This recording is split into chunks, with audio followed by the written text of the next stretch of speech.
Gamers, it is the time you have been waiting for. Probably, but anyways, it's time for part 2 of my modded 1.4 Terraria playthrough. In this episode we will be finishing the rest of pre-hard mode. I hope you enjoy this video, because as of editing the video right now, this was a very time-consuming video to make. But forgetting about that, let's jump into the video.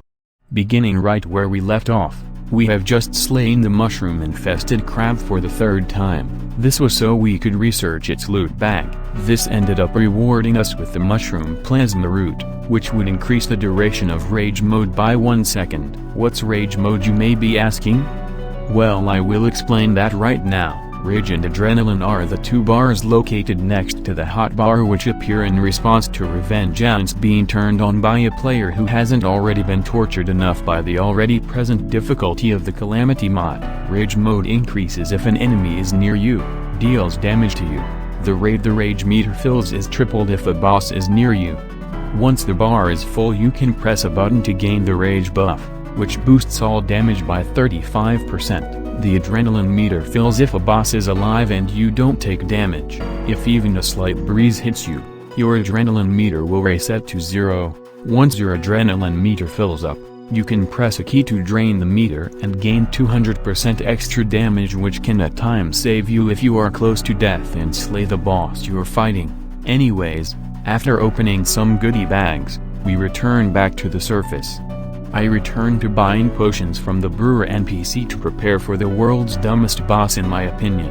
On today's episode of The Blue Planet, narrated by David Attenborough, we will be watching the Eater of Worlds go through its daily life in its natural habitat, the corruption. This worm species is almost at the brink of extinction because someone keeps killing them to make clothing and weapons out of its, scales.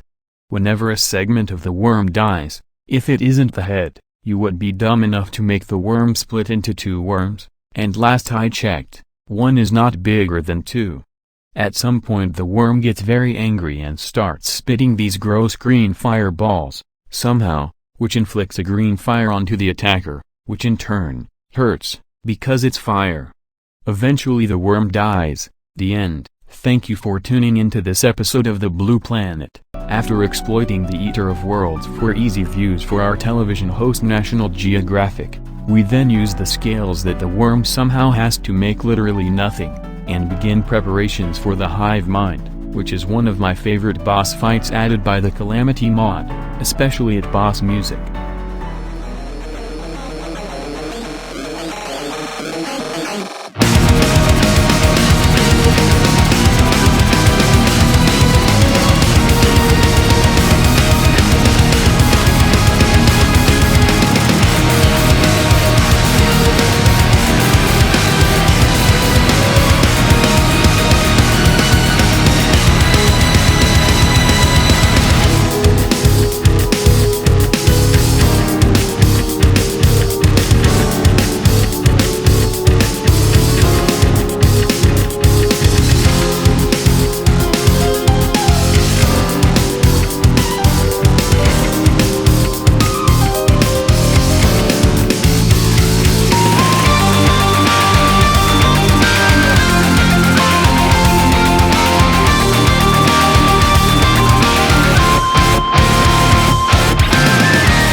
After easily slaying the hive mind while having a great time in doing so, the stone in the caverns underwent a change that made the stone transform into an ore that never even existed and is still not understood by scientists to this day how it even could have occurred in the first place. But despite that, I go venturing down my big hole to find this ore so I could make some new shiny items that would make me very happy.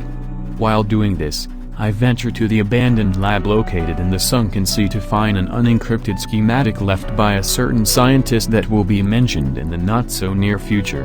This schematic unlocks several recipes, one of which will be very useful at this point in time. This recipe allows me to craft the tracking disc, undoubtedly one of the best pre-hard mode rogue weapons you can get. as using stealth strike with it on bosses will shred them, making the bosses seem like a 4-year-old could beat them. But first, we would need sea prisms, which were located throughout the sunken sea. After researching them, I went back to my home, and crafted many weapons that would help me defeat the next boss. But before we get to that point, we first needed to start a Goblin Raid event. However, a Goblin event wouldn't occur naturally, so I decided to go to the big scary dungeon, and steal a water candle that was just high enough for me to snatch without being instantly murdered by the dungeon guardian. After this, I flattened a small area and crank up the spawn rates in order to farm Goblin Scouts. These Goblin Scouts drop tattered cloth, and instead of going for just 5 in order to make a battle standard to start the event, I instead go the extra mile to get 25 so I can research them in order to have extras in case anything else that requires the cloth.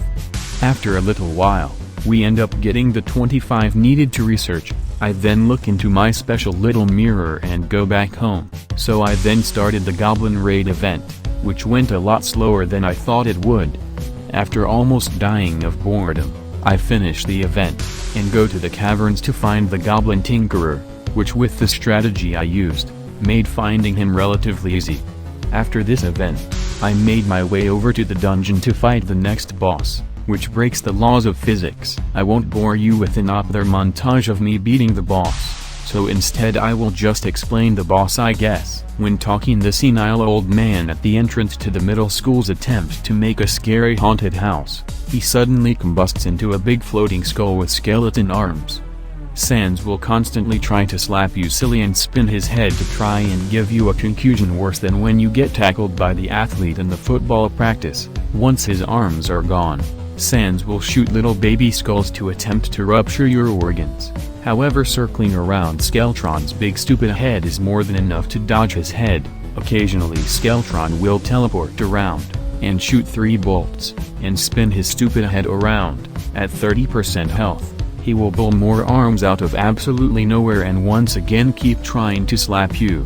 Eventually, once you take out the arms, he goes back to spitting out more skulls and trying to headbutt you. After a while you will eventually defeat him, and get a really useless bag, except for bones. Bones are actually useful for once.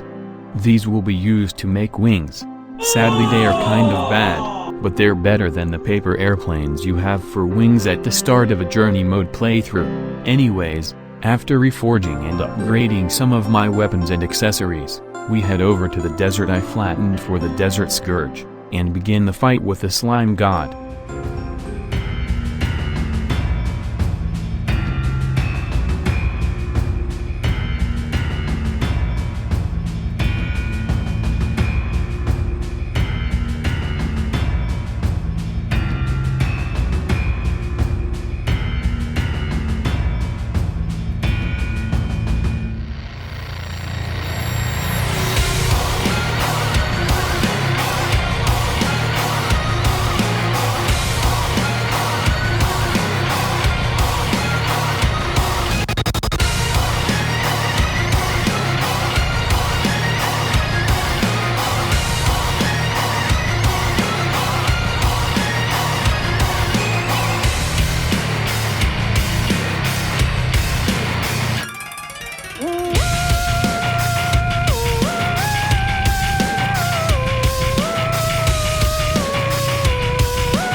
I must have not wanted to fight the Slime God after dying to him, so after the Slime God fight, we make our final upgrades, and venture down to the underworld, and I want you to guess what I decided to do.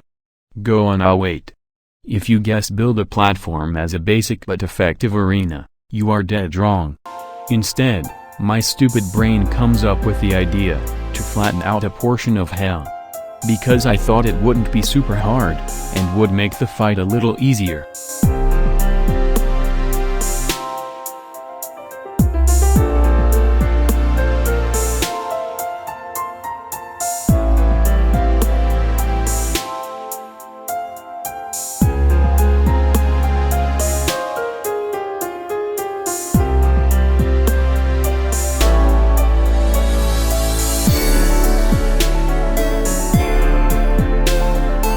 After flattening a small portion of hell, my brain thinks this will be enough to kill the wall of flesh. However, I was very wrong, because on my first attempt, I deal about half of the boss's health before retreating to the other side of hell, and just flat out dying.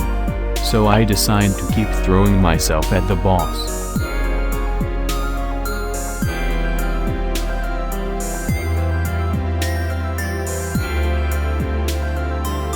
Well, you can see how that went. I end up coming up with a strategy to kill the wall of flesh with my limited space, by constantly charging up my stealth strikes, which dealt massive damage to the wall. After trying this strategy about 3 times, the wall goes down, and we enter hard mode.